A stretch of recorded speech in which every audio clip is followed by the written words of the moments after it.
dans la révision de la Bible Louis II 1910, la réédition de 1921, nous lisons dans l'évangile de Jean au chapitre 15 au verset 16, « Ce n'est pas vous qui m'avez choisi ».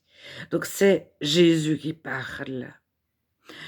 Jésus dit, « Ce n'est pas vous qui m'avez choisi, mais moi, je vous ai choisi.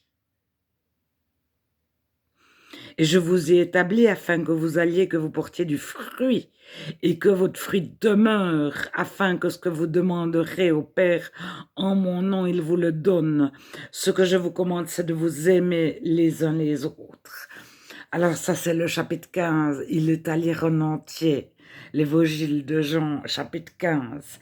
En Jean 10, 28.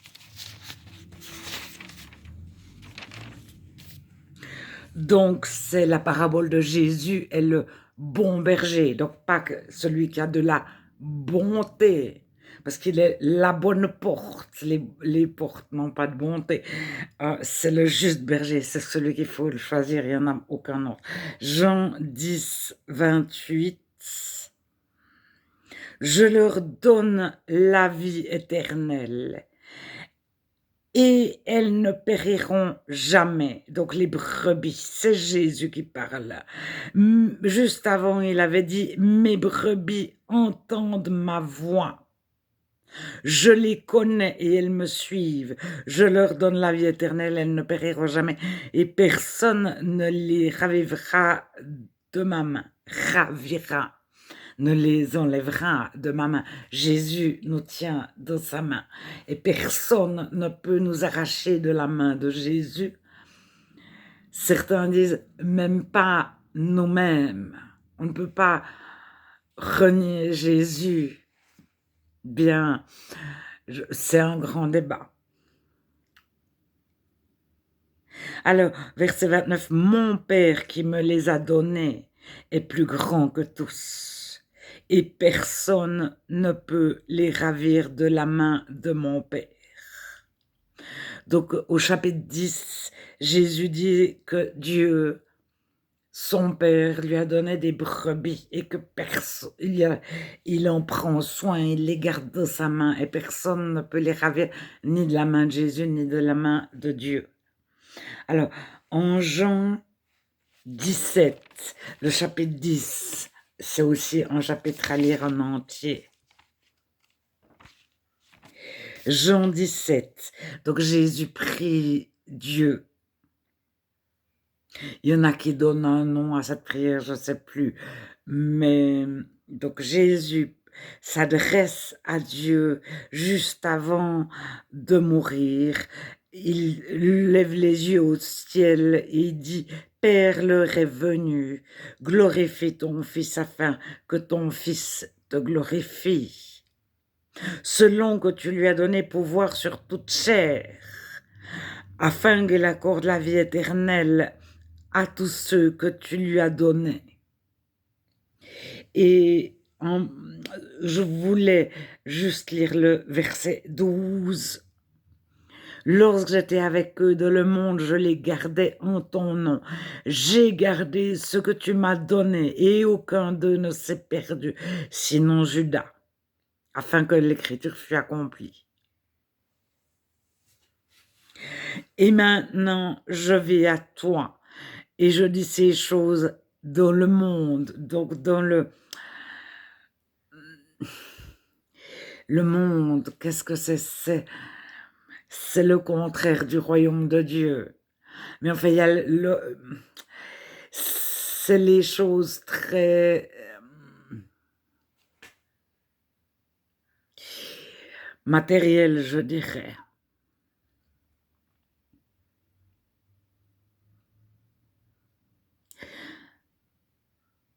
Et je dis ces choses dans le monde afin qu'ils aient en eux ma joie parfaite. Alors, la joie parfaite, c'est la joie complète. Le mot parfait peut se traduire par complet. Ce qui signifie qu'elle est permanente, il n'y a pas des trous de la joie que nous recevons. Alors, je vous encourage à lire aussi le chapitre 17 en entier, l'évangile de Jean en entier. Si vous n'avez jamais lu un petit bout de la Bible, mais l'évangile de Jean est à lire absolument pour se rendre compte de ce que dit réellement au moins un évangile. Alors, j'ai fait une vidéo où je répondais à quelqu'un qui se moquait de moi en lui disant qu'on ne croit pas comme ça naïvement. On demande à Dieu si la Bible est vraie, ou bien si c'est le Coran, ou bien si c'est rien du tout. Mais nous portons, les chrétiens se convertissent par milliers sans jamais avoir lu la Bible. Ici, je souligne que Dieu nous a choisis, Jésus nous a choisis. Alors, je pense que Dieu crée le vouloir et le faire, c'est aussi de la Bible. Et on adhère, mais on a quand même, on est tous un petit peu jaunards. Un jour, on n'a pas envie. On se cache de Dieu. Adam s'est aussi caché de Dieu. On est un petit peu perplexe d'avoir été choisi. Pourquoi? Et puis pourquoi pas les autres? Pourquoi pas tous? Alors, on ne peut pas répondre à toutes les questions, mais je disais que on vérifie, etc., mais Dieu nous guide vers lui et il nous donne d'aimer faire ce qu'il nous demande de faire. S'il nous demande de grandir, nous aimons grandir en tant que chrétiens, ne pas rester des bébés de la foi, des bébés de la confiance en Dieu. Nous aspirons à être anciens. Alors, je disais juste avant de l'autre vidéo, je ne connais aucun chrétien qui se convertit et qui ne souhaite pas se servir. Tous les chrétiens, mais le jour de leur conversion, ils veulent évangéliser la moitié de la terre, ou bien 2 semaines après leur conversion. Ils veulent servir, ils veulent faire ça. Ils ont un feu. Enfin, peut-être pas tous les nouveaux convertis, mais la plupart souhaitent servir. Avoir un ministère, c'est égal. Ce sont deux synonymes absolus, ministre et serviteur. Avoir un ministère, servir, c'est la même chose en grec. Alors, mais tous les chrétiens aspirent à grandir parce que au départ, ils se plantent, ils tombent, ils font des erreurs énormes, etc.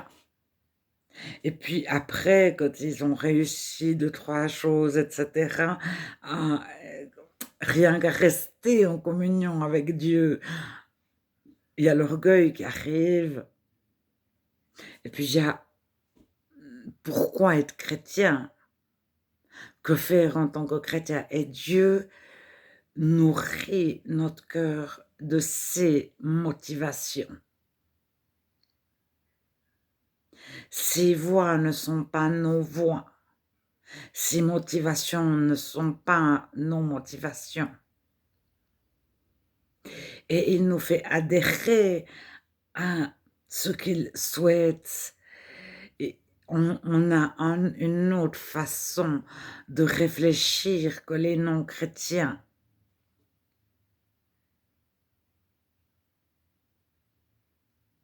D'autres motivations. Mais je voulais juste dire que c'est double. Dieu nous choisit, mais nous choisissons Dieu. Mais il fait en sorte qu'on le choisisse. Mais tous, un jour de notre marche chrétienne, c'est toujours plus facile de s'asseoir sur un banc ou de faire ce qu'on a décidé, nous, de faire ce que Dieu a décidé. C'est pas simple. Mais Dieu nous donne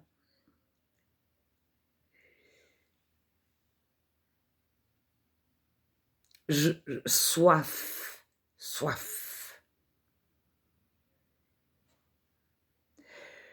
d'aller dans sa direction.